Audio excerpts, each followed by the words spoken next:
Mwana Hasbidion, Mungu ni mwema. Mungu ameweza kuonesha wema wake kwa Pierre, mzee Pierre Liquid, kama ambavyo sisi wengi tumekuwa tukimfahamu, ambapo leo Pierre amefunga ndoa. Pierre amefunga ndoa na imekuwa ni moja kati ya story kubwa sana ambazo nimeweza kukutana nazo kwenye mitandao ya kijamii.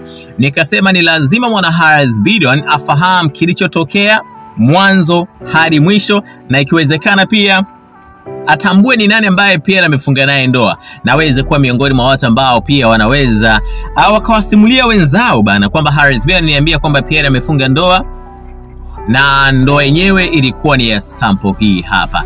Kwa kifupi tu ni kwamba Pierre amefunga ndoa.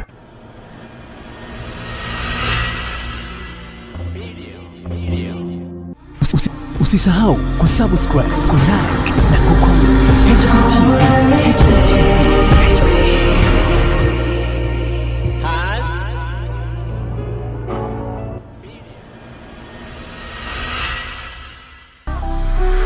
Leo ni moja ya siku kubwa sana ambazo leo Mwana Hasbidion ninazidedicate kwa ajili ya Pierre Liquid, miongoni mwa watu ambao walifanikiwa kuweza kujizolea umaarufu wao, na umaarufu ulitokana pia na unywaji ambao alikuwa nao, unywaji wa pombe. Wakati Pierre akiendelea kuwa miongoni mwa wateja ambao wanatumia pombe, alikuwa akitumia ule msemo ambao ulikuja baadaye kumpa umaarufu. Umaarufu ni kama ameupata wakati umri tayari umesonga kidogo. Hakuwa teenager, lakini pia hakuwa kwenye age ya 20s. Alikuwa ni miongoni mwa watu ambao tayari walikuwa wameshaingia 34, na ni miongoni mwa watu ambao pia kiukweli kabisa ni mchakarikaji mmoja mnoma sana. Inawezekana kwa upande wako wewe ulimfahamu tu kwa sababu alikuwa anatengeneza vile vichekesho vyake, lakini alikuwa ni miongoni mwa watu ambao kiukweli walikuwa ni wapambanaji. Kuna baadhi ya exclusive interviews zilinifikia mimi, nikawa ninaona namna ambavyo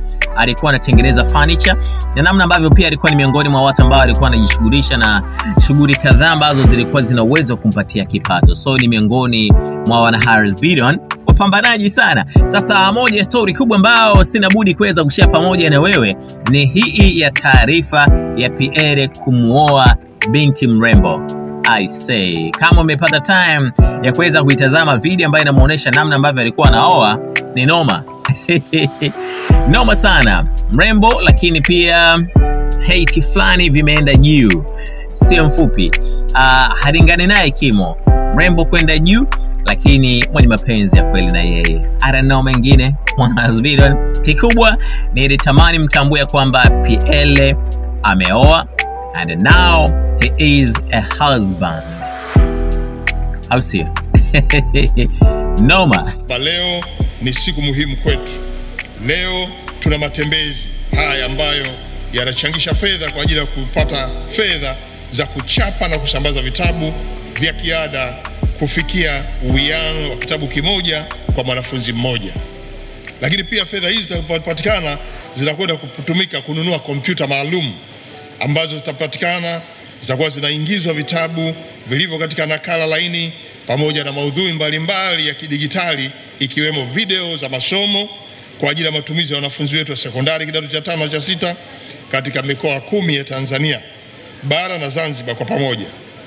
Kwenye sera yetu ya elimu na mafunzo ya mwaka 2014 ambayo pia tumetoa toleo la mwaka 2023, imetamkwa kuwa serikali kwa kushirikiana na wadau itahakikisha kwamba kuna kuwepo na rasilimali fedha za kutosha kukidhi mahitaji ya vifaa vya kufundishia na kujifunzia kulingana na viwango vilivyowekwa katika ngazi zote za elimu. Niwapongeze tena Wizara ya Elimu kwa kazi hii nzuri. Niwapongeze pia wadau. Nimeona kuna wadau wetu pale ambao pia mmechangia tukio hili, na wote ambao mmechangia tukio hili na kuweza kupata fedha ambazo zitamkwa na mkurugenzi wetu. Tuwapigie makofi wadau wetu waliochangia fedha hizi.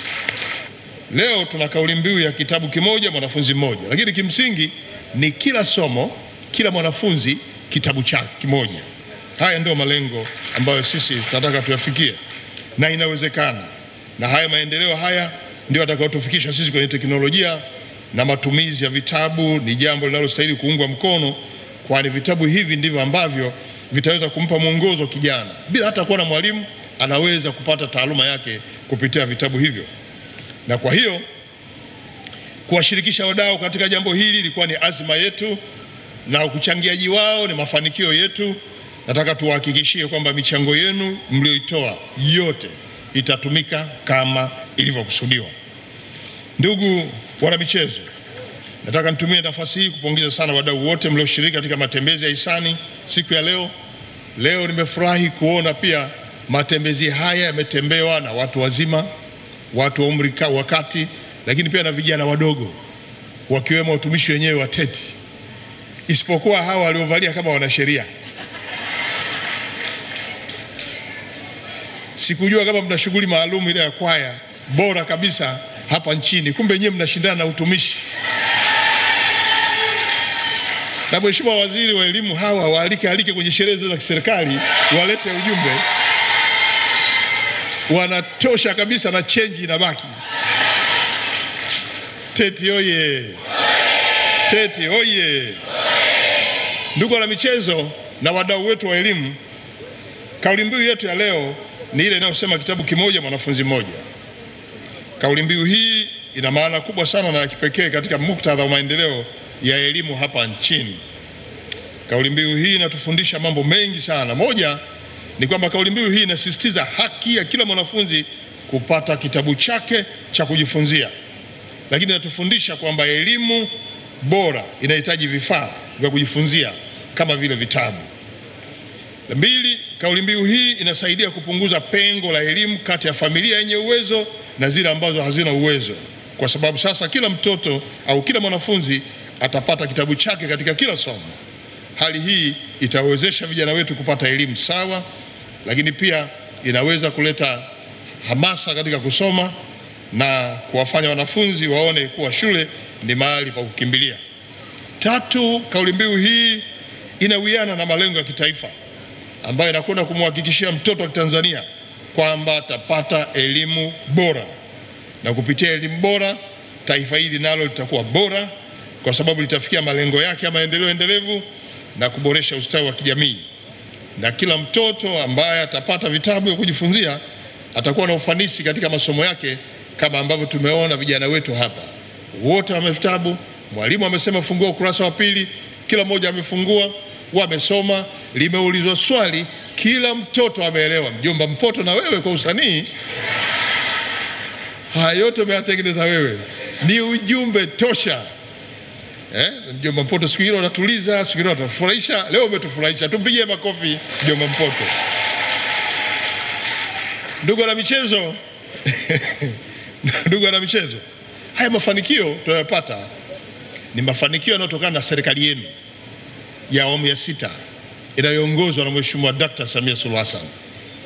Hatuwezi kumtenganisha mafanikio haya na yeye mwenyewe, na ndio kwa sababu sasa tunatamani apate miaka 5 kwa ridhaa yenu.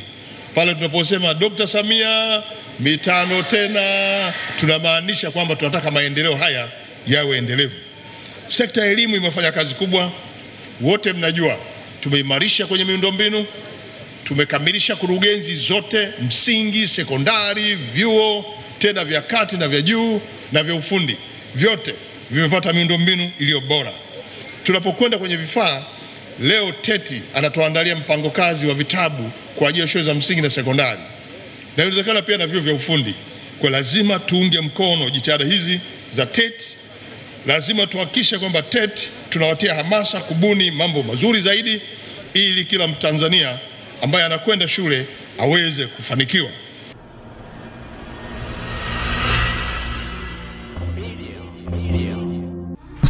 Usisahau kusubscribe, kulike na kucomment. HB TV.